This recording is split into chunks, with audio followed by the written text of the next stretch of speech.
Hello दोस्तों, हमारे YouTube channel आलोक विद्याकुल में आप लोग का स्वागत है। देखिए, अभी जो सरकारी मॉडल पेपर आया है, जो ऑफिशियल वेबसाइट से कल जारी कर दिया गया है, उसको हम रिगार्डिंग जो ऑब्जेक्टिव क्वेश्चन है, जो आपको इंपॉर्टेंट होता है, जो कि हम आप बताने का प्रयास करते हैं, जो कि आपको बोर्ड एग्जाम में बहुत ज़्यादा हेल्पफुल हो सके।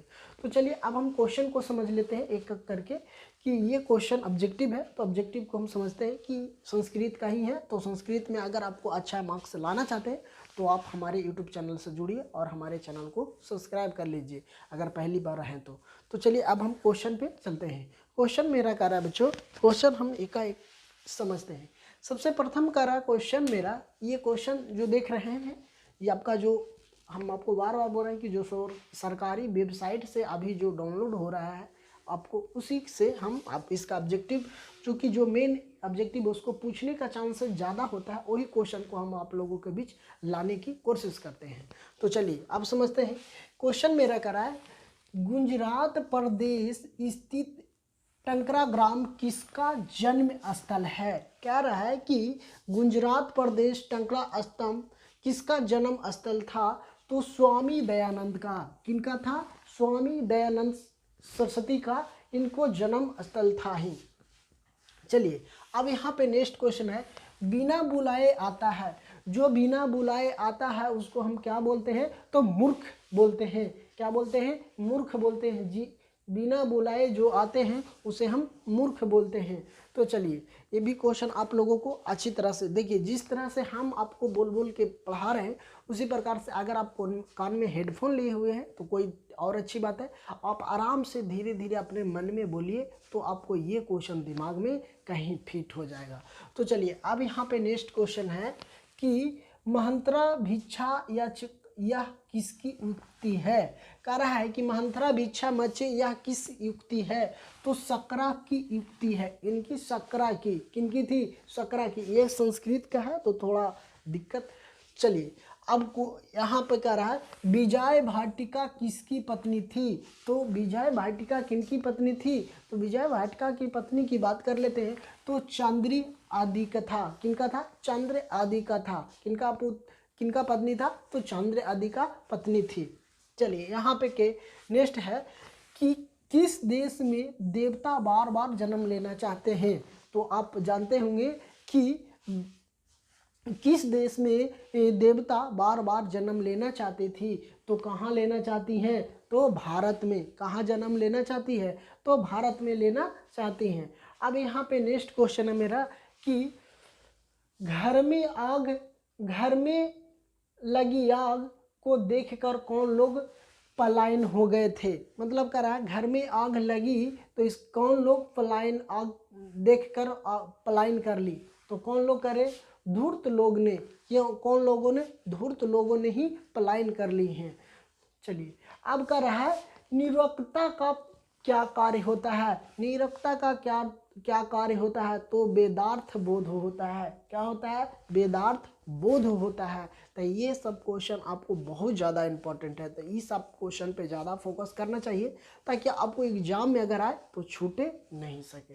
तो यहाँ पे देखिए नेक्स्ट क्वेश्चन है कि वैदिक साहित्य का अंतिम भाग क्या था। वैदिक साहित्य का अंतिम भाग क्या था? उपनिषद था। क्या था? उपनिषद था। क्या था? उपनिषद। तो क्या था? फिर एक बार क्वेश्चन देख लेते हैं। कह रहा है कि वैदिक साहित्य का अंतिम भाग कौन था। तो उपनिषद था। क्या था? उपनिषद। अब यहाँ पे देख लीजिए, अणु से भी छोटा क्या होता है। अणु से भी छोटा क्या होता है। तो क्या होता है? अणु से ही छोटा क्या होता है। तो आत्मा होता है। आत्मा को अणु से छोटा पर तुलना किया गया है। किससे? अणु से भी छोटा। किसको तुलना किया गया है? आत्मा से तुलना किया गया है। ठीक है, यहाँ पे देखिए काव्य मीमांसा नामक ग्रंथ किसने लिखा था। तो राजशेखर ने। किसने लिखा था? तो राजशेखर ने लिखा था। काव्य मीमांसा नामक ग्रंथ किसने लिखा था। तो किसने लिखा? तो राजशेखर ने। किसने लिखे थे? तो राजशेखर ने। चलिए अब यहाँ पे नेक्स्ट क्वेश्चन है कि पाटलिपुत्रा किस नदी के किनारे अवस्थित है। जैसे पाटलिपुत्रा कहने का मतलब कि पटना, तो पटना किस नदी के किनारे अवस्थित है। तो गंगा नदी, किनको बोलेंगे, गंगा नदी के किनारे बसी हुई है। इसी को हम पाटलिपुत्रा बोलते हैं। अगर संस्कृत में पहले पाटलिपुत्रा ही नाम हुआ करता था, ठीक है, अब इसको पटना नाम हो गया। अब करा विद्यापति कौन थे, विद्यापति कौन थे, तो विद्यापति मैथिली के कवि थे, मैथिली की कवि थे। किनके कवि थे, मैथिली भाषा के कवि हुआ करते थे, ठीक है। अब यहाँ पे नेक्स्ट क्वेश्चन है कि पाटलिपुत्रा में मैकिंदी महोत्सव किस ऋतु में मनाया जाता है। देखिए मैकिंदी महोत्सव पाटलिपुत्रा में किस ऋतु में मनाया जाता है, मतलब कि कह रहा है कि किस समय मनाया जाता है, तो शरद ऋतु में। कहाँ, कब मनाया जाता है, शरद ऋतु में मनाया जाता है। तो फिर देख लीजिए कहाँ कब मनाया जाता है, तो शरद ऋतु में मनाया जाता है। अब यहाँ पे नेक्स्ट क्वेश्चन है मेरा, नेक्स्ट क्वेश्चन ये है कि नीतिकारों द्वारा शत्रु किसे माना गया है। क्या करा, नेक्स्ट क्वेश्चन, नीतिकारों द्वारा शत्रु किसे माना गया है, तो आलस को माना गया है। किसको माना गया बच्चों, आलस को माना गया है। किसको माना गया है, आलस को। अब यहाँ पर नेक्स्ट क्वेश्चन है कि महर्षि याज्ञवल्क्य की पत्नी का क्या नाम था। महर्षि याज्ञवल्क्य की पत्नी के नाम क्या था, तो मैकेयी था। क्या था, मैकेयी थी, ठीक है। अब यहाँ पे जनक की सभा में क्या करा, जनक की सभा में शास्त्रीयार्थ कुशल महिला कौन थी। क्या, फिर से एक बार क्वेश्चन देखिए, जनक की सभा में शास्त्रार्थ कुशल महिला कौन थी, ये कौन थी, तो आपको गंगारी बचपनी थी। कौन थी, गंगानी बचपनी थी, ठीक है। तो ये सब क्वेश्चन ज़्यादा चांसेज होता है कि बोर्ड एग्जाम में पूछने का, तो आप लोग ये सब क्वेश्चन पे विशेष ध्यान दीजिए ताकि आपको ये सब क्वेश्चन नहीं छूट सके। चलिए अब यहाँ पे नेक्स्ट क्वेश्चन है, क्या है, बीजांग की किस कल्प की कवि मित्री थी, है ना, कवि मित्री थी, तो प्रथम की, किसकी थी, प्रथम के थी। अब यहाँ पे भारत महिमा पाठ का मुख्य संदेश क्या था, भारत महिमा पाठ के मुख्य संदेश क्या था, कि भारत महिमा पाठ के मुख्य संदेश क्या था, देशभक्ति था। क्या था, देशभक्ति था। इसे क्या था, देशभक्ति था। अब यहाँ पे नेक्स्ट क्वेश्चन है, संस्कार की कुल संख्या कितनी होती है, संस्कार की कुल संख्या कितनी होती है, तो संस्कार के 16 संख्या है, 16 है। संस्कार कितनी है, तो 16 है। इसमें संख्या है तो संख्या की बात करें तो 16 ही होगा। चलिए अब यहाँ पे करा, गोदहन किस संस्कार के मुख्य कर्म है, गोदहन किस संस्कार का मुख्य कर्म है, तो केशंत का, केशंत का, किनकी, केशंत का। अब यहाँ पे कह रहा है परम प्रीतम किससे मिलती है, तो परम प्रीतम किससे मिलती है, तो विद्या से। किससे मिलती है, तो विद्या से मिलती है। किससे मिलती है, तो विद्या से मिलती है। चलिए अब यहाँ पे नेक्स्ट क्वेश्चन देख लेते हैं। नेक्स्ट क्वेश्चन मेरा है कि नरक के कितने द्वार होते हैं। बात करते हैं कि नरक की कितने द्वार होते हैं, तो नरक के 3 द्वार होते हैं। क्या, नरक के कितने द्वार होते हैं, तो नरक के 3 द्वार होते हैं। चलिए अब यहाँ पे कह रहा है करमवीर कथा का नायक कौन है, करमवीर कथा का नायक कौन है, तो करमवीर कथा का नायक कौन है, तो हम राम प्रवेश राम को मार देंगे। किनको मार देंगे, राम प्रवेश राम को। अगर ऑप्शन में एक रहेगा राम प्रवेश राम, तो उनको हम क्या कर देंगे, सही कर लेंगे। चलिए अब क्या है, छात्रों का तप क्या होता है, मतलब आप छात्र हैं तो आपको क्या तप है, अध्ययन करना। क्या है, अध्ययन करना। कोई किताब हो या तो कोई भी, अभी आपका एग्जाम है तो एग्जाम में आप लोग क्या कर रहे हैं, हम आपको पढ़ा रहे हैं तो आप तप करके उसको याद कर रहे हैं, या तो पढ़ रहे हैं या ध्यान दे रहे हैं या अध्ययन कर रहे हैं, उसी को हम क्या बोलते हैं, अध्ययन। कि छात्रों को क्या, छात्रों का तप क्या होता है, तो अध्ययन होता है। क्या होता है, अध्ययन होता है, अध्ययन। चलिए अब यहाँ पे नेक्स्ट क्वेश्चन है कि स्वामी दयानंद द्वारा आर्य समाज की स्थापना कब किए थे, स्वामी दयानंद के द्वारा आर्य समाज की स्थापना कब किए थे? तो 1875 ईस्वी में। कब किए थे? 1875 ईस्वी में आर्य समाज की स्थापना कर दी थे स्वामी दयानंद ने। स्वामी दयानंद ने 1875 ईस्वी में आर्य समाज की स्थापना कर दी थी। चलिए, कह रहा है विराजनंदन किसके पुत्र थे? विराजनंदन किसके पुत्र थे? तो विराजनंदन स्वामी दयानंद के थे। किनके थे? स्वामी दयानंद के कौन थे? तो पुत्र थे, गुरु थे, है ना। विरजानंद किनके गुरु थे? तो स्वामी दयानंद के। स्वामी दयानंद के गुरु कौन थे? तो स्वामी दयानंद के गुरु विजयानंद थे। अब कह रहा है स्वामी दयानंद का परिवार किसका उपासक था?